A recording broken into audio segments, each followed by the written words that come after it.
Duffy's Tavern. Where do you eat meat? Eat, Archie the manager speaking. Duffy ain't here. Oh, look, Duffy, I'm glad you called. Look, how would you like to see Mrs. Duffy in an ermine coat with a sable girdle and mink garters?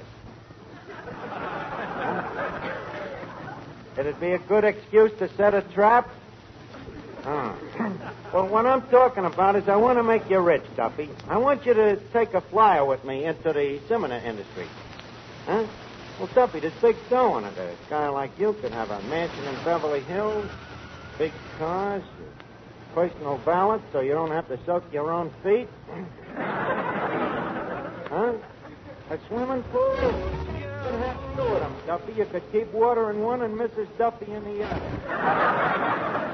Well, I'm telling you, this movie deal would be terrific for you. See, I put up my brains, and you match it with your money. You wouldn't have to take much money.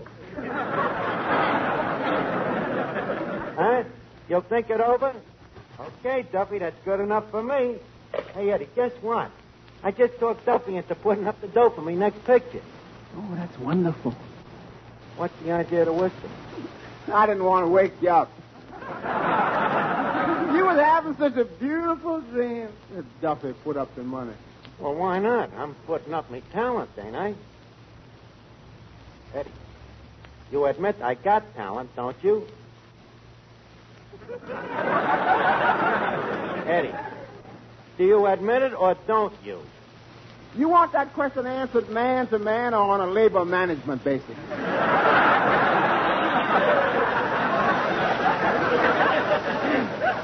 Is this the same crummy picture you was trying to sell to Alan Ladd last week? Well, yeah, but I had to change it. I didn't figure Alan Ladd was big enough to support me. Well, who is? That's just it. There ain't nobody. So I have wrote this new story just about myself. It's the story of my life, you know. Yeah, sounds very interesting. Will you excuse me while I go put out the garbage?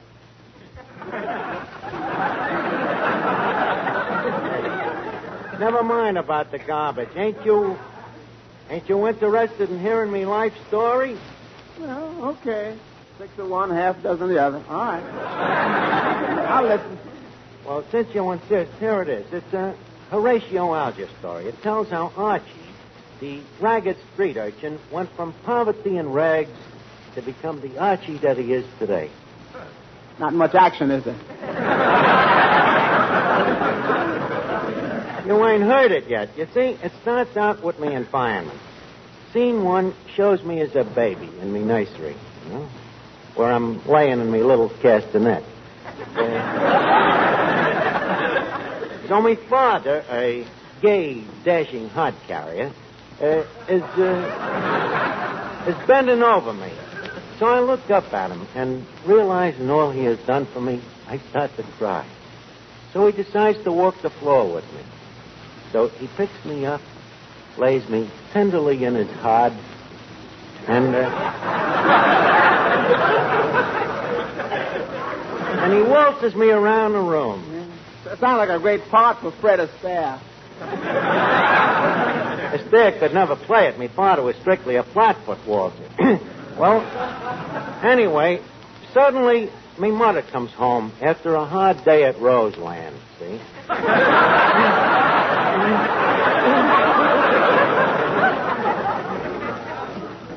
Her feet are black and blue. You know, we're doing a picture in Technicolor. So Mater says to the old man, she says, Fred, I got sad news. I lost my job today. I refused to do the shimmy. So the old gent says, don't worry, Millie. We don't need that lousy 10 cents a dance. We have other treasures. And with a tear in his eye, he points to me laying up there in the hod. And he says, we have riches. We have our rhinestones. Ain't that a sad opening, Eddie? Miserable. I thought you'd like it. Well, in the next scene, I go from there to the tender years of me obsolescence, see? When I began to search, I began to grope for the mystery of life. the in-between age, you know, when I was too tall for keyholes and too short for transoms.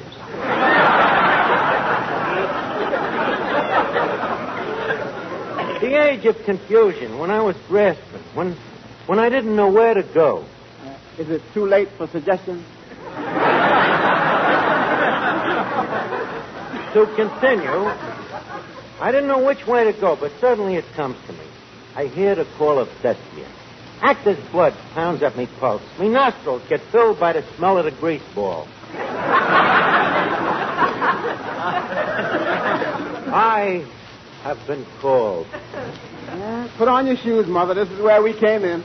Eddie, please, once in a while, couldn't you keep that dopey mouth shut?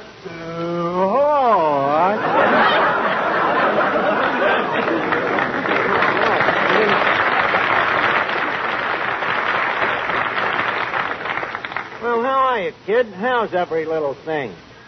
I don't bother them. They don't bother me.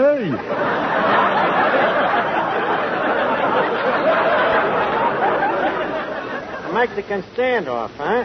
How blow, Finnegan. I'm busy telling Eddie here about this movie I'm writing. Oh, well, maybe I could give you the benefit of me experience. What are you talking? You don't know nothing about the movies. Oh, no? I see every picture that's worth sneaking into. You're sneaking into the movies. Don't you know that crime don't pay? So what? Neither do I. Well, how do you manage to sneak in anyway? Oh, I got me method, George. I just got a new one, a beauty. What? Well, I saunter up to the doorman, very nonchalantly, of course, and I kick him in the shin. And then what? Well, if luck is with me, he punches me in the nose and knocks me flat. But how does that get you inside? God, a high-class theater ain't going to leave something like me laying around in the lobby.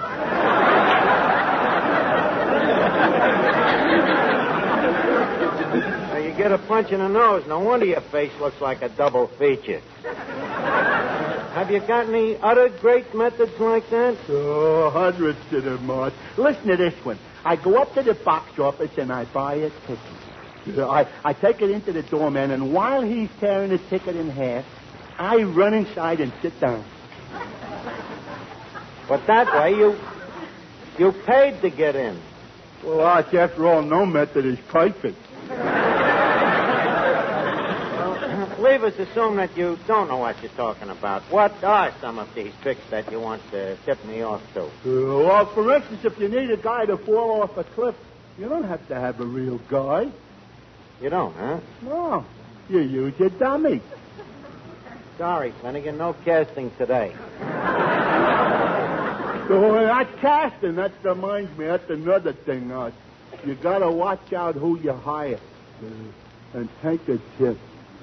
Stay away from that Ray Moran. Why, what's the matter with him? Did you see the Lord's Weekend? No. Well, I don't know how they let him get away with it, but he went through the whole picture cockeyed drunk.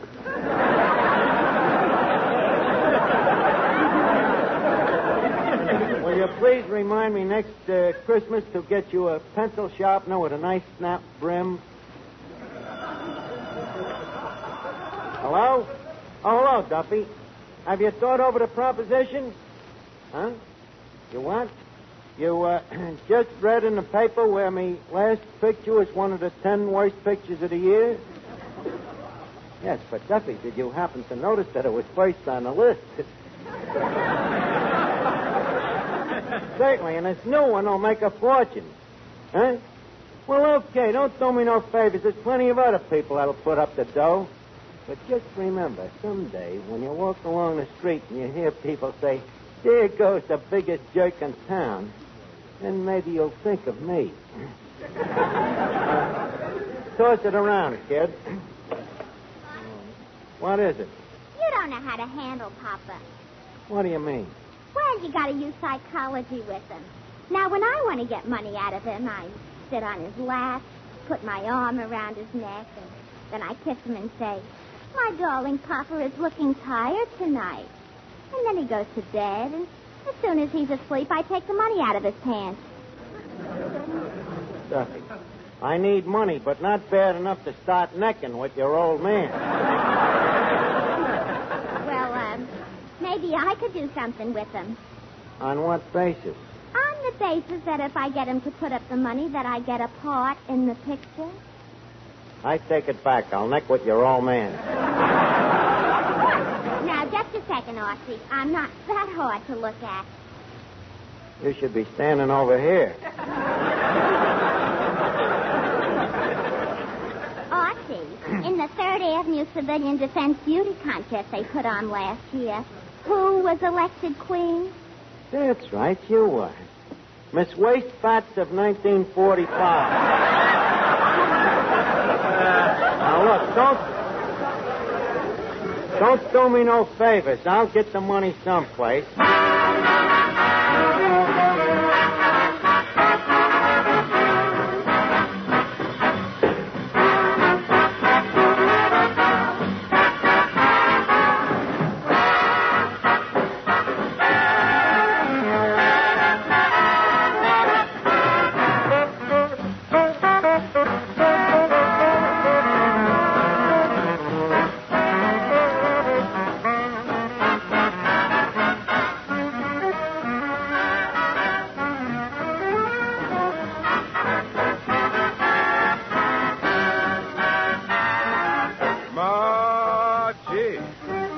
I'm always dreaming of you, Margie.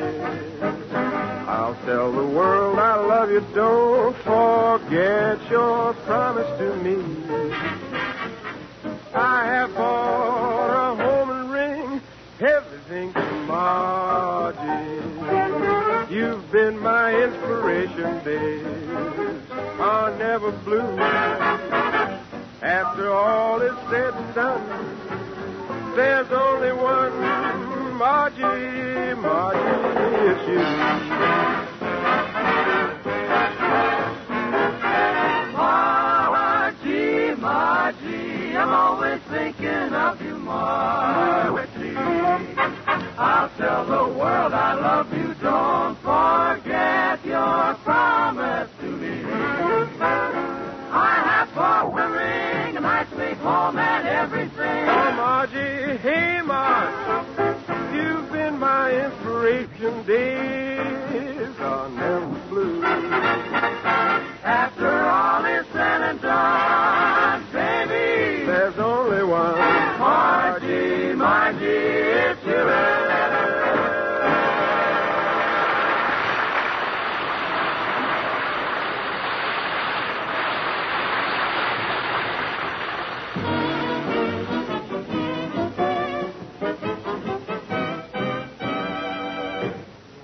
Raise the dough for this picture somewhere.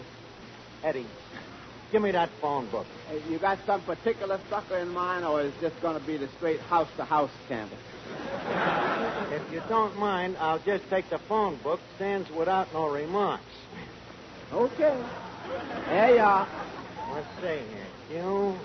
Q-R-S-T-U. Here it is.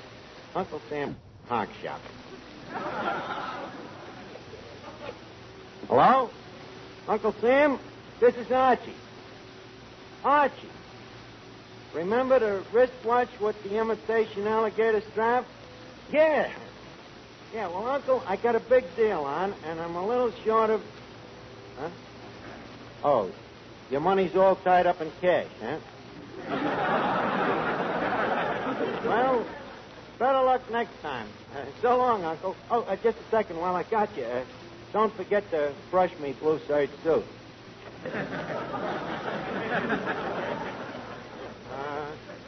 I wonder if my bank would be willing to arrange a loan. Which one of your banks? The First National ticket? No, wise guy. The Chase National, where I happen to be very well known. Let's see. Hello, Chase National. The manager, please. How do you do, sir? This is Archie speaking. Archie, the tall, distinguished chap that comes in to fill his fountain pen.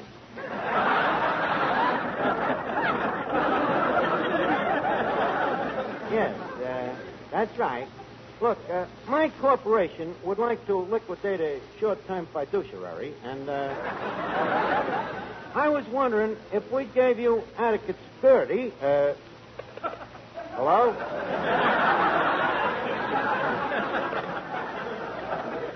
Eddie, take their calendar down from over the bar. That's the last time I ever walk into that bank. Giddy up, Schaefer. Back we go to the post office. What am I gonna do? Pardon me, are you the manager here? Yeah, why? Well, my name is Larry Storch. I'm an impersonator, and I'm looking for a job. Oh, yeah? Well, everybody's entitled to a chance, kid. Impersonate me somebody. Okay. Ah, Hetty, how beautiful you are. I would give anything to be with you. Come with me to the Cars Bar. Oh, yeah. I could close my eyes and swear it was W.C. Fields himself. Wait a minute. Europa, you give me an idea, kid. If Duffy heard I had a bunch of big movie stars to play in this picture... I just thought of a new way to sneak in. Now, please, not now, Finnegan. Oh, by the way, Mr. Storch, this is Mr. Finnegan. Oh, very happy to meet you. Thanks.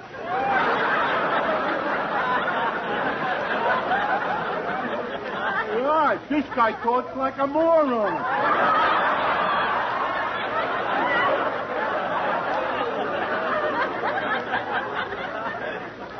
Well, you understood him, didn't you? Go ahead, Larry. Do another one here. Finnegan, stand up here. It'll be the first time you ever did an imitation for an imitation. Go ahead. Okay. Oh? Are you serious, Jockey? Really, my boy? I should like to say this town is in a terrible turmoil. Yes, I just came from a department store. I walked up to the young lady behind the counter and said, "Do you have any notions?" She said, "Well, yes, I do, but I suppressed them till 5:30. Frank Morgan, that's terrific, kid. Who else can you do? Oh, Ronald Coleman, Humphrey Bogart, Clark Gable, Barry Fitzgerald. Give me that phone. Wait a minute. Hello, Duffy. Duffy, new development has just arose. Yeah. Well, a whole bunch of big Hollywood movie stars just dropped in, and they all want to be in me picture. Oh, Ronald Coleman, Humphrey Bogart, Clark Gable, Barry Fitzgerald. All right. You don't believe it? I'll put one of them on the phone for you. Barry Fitzgerald, a lunch man of yours. The top of the evening to you, Mr. Duffy. What's that? Well, of course this is Barry Fitzgerald. Whom are you expecting, Mrs. Nussbaum?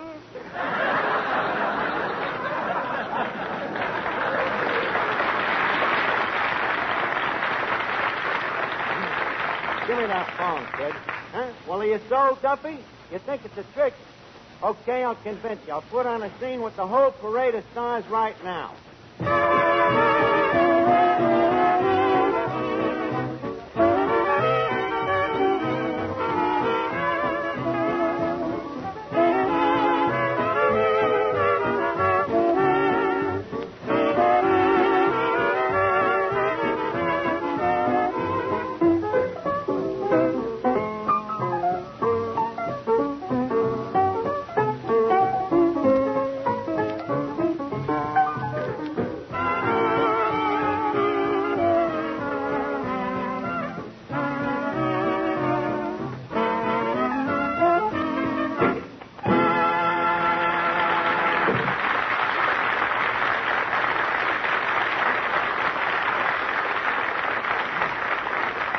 Okay, Mr. Melnick, trumpets, please.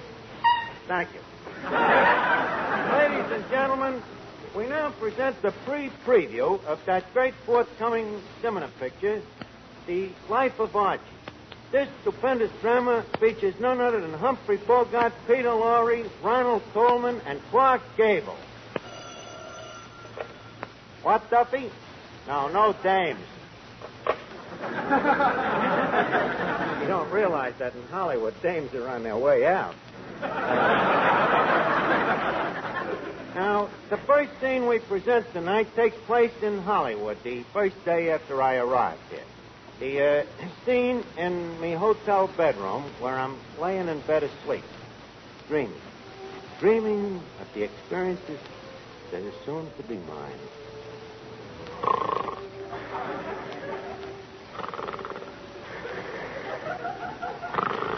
Hubba. Hubba.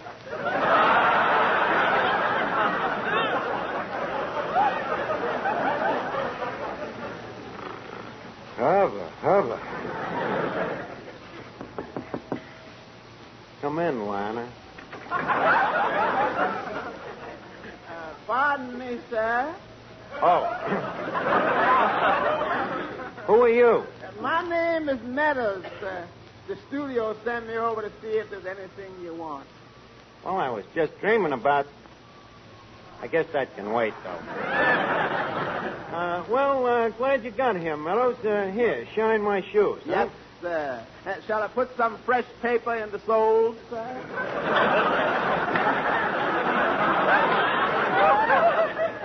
I think you'd better not, Meadows. I'd rather not be accused of going Hollywood. By the way, before you shine them shoes, would you mind to hand me embroidered shorts? You mean the ones with the big A on one side and you-hoo on the other?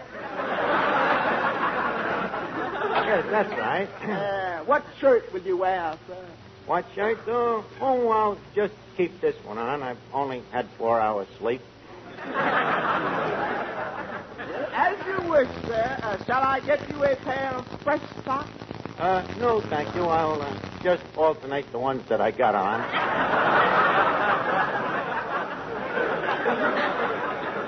So, this is Hollywood, eh, Meadows? The city of dreams. Baghdad on the Pacific. Millions of Meccas. But will it spell happiness? If I may say so, sir, with your looks, you can't miss. Oh, don't be too sure. My looks are apt to be my curse. I see what you mean, sir. Yeah, them other stars are sure to knife me. That's probably one of them now. Who's there? Open the door. I want to talk to you. This is Humphrey Bogart. Let him in, Meadows. Now, look, kid. Let me give you a little bit of advice. Us actors out here had a pretty soft touch before you blew into town, and that's the way we're going to keep it, see? And if you're smart, you'll hop on the rattler and beat it right out of here. Okay, baby. I'll be right with you.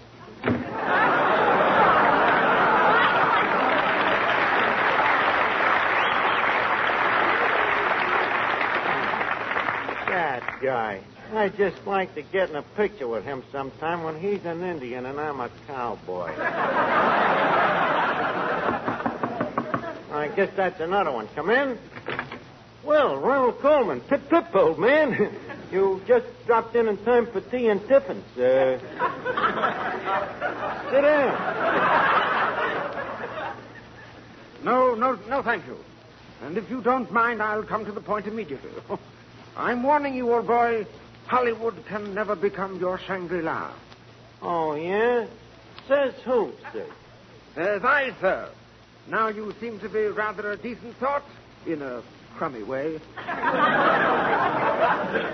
So I'm going to give you a bit of advice.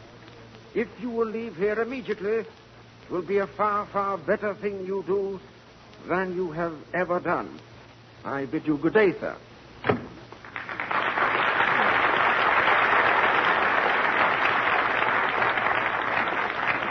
What a Berkeley Square.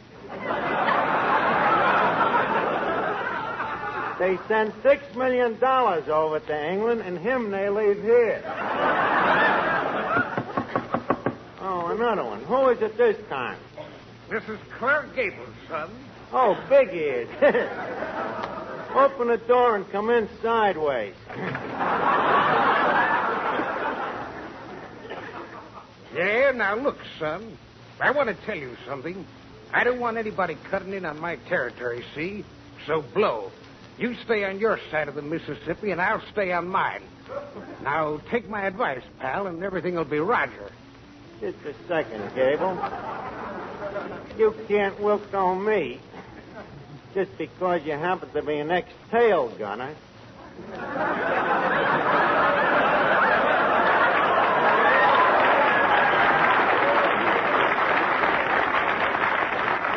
Now, what else is on your mind? Nothing. But don't say I didn't warn you. So that's the great Clark Gable. What's he got that I ain't got, Meadows? Mr. Archie, do you mind at this point if I throw away the script and add a lib? If you please, just read what is wrote in the script. Okay. I think you are much handsomer than Clark Gable. Mother, forgive me. Back to the Meadows character. Come in. Hello, Archie, my boy. Well, Peter Lorre. Don't tell me you're worried about me, too. But of course, Archie. Do you know something? I've never been worried about my career before today. But when you walked off that train, I took one look at you, and for the first time in my life, I was frightened.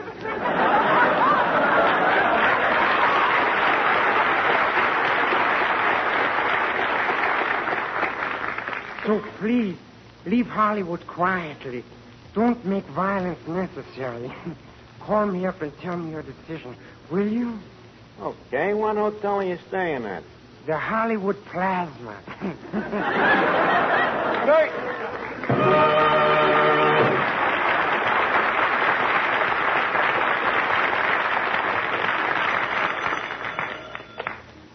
Well, Duffy, now that you heard all them big stars, what do you say? Do you want to precipitate in the picture? Huh? You do, eh? Well, to what extent? You'll rent me your brownie. But Duffy, with all of them big stars... Huh? As long as I get all them big stars, I should get the money from them, huh? Okay. Say, Storch. Yes? How much dough you got? Any at all? I got 50 cents. 50 cents? 50 cents? What a nerve you got, impersonating a lot of big movie stars with a lousy half a buck in your pocket. Meadows, ejaculate this bum.